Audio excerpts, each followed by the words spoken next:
Pag di mo moboto sa 2025, maningil siya. Maulawan ko kang speaker kay Mamieda Sir Ponyong nagibutangan pag sente sa tingog diri pag abot sa eleksyon mapildi gihapunta 180,000 plus ang populasyon sa Santo Tomas. 500 lang mo karon inisal nga mga leaders ang atong gitagaan. Naunahon na to ang mga leader. Si Maoni atong saligang nag-abot sa eleksyon. Saro po di ta makonsensya. Tanan, muagi ang Ponyong Gaponada.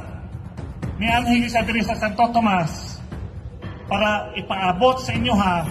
Pag di mo maboto sa 2025, maningil siya.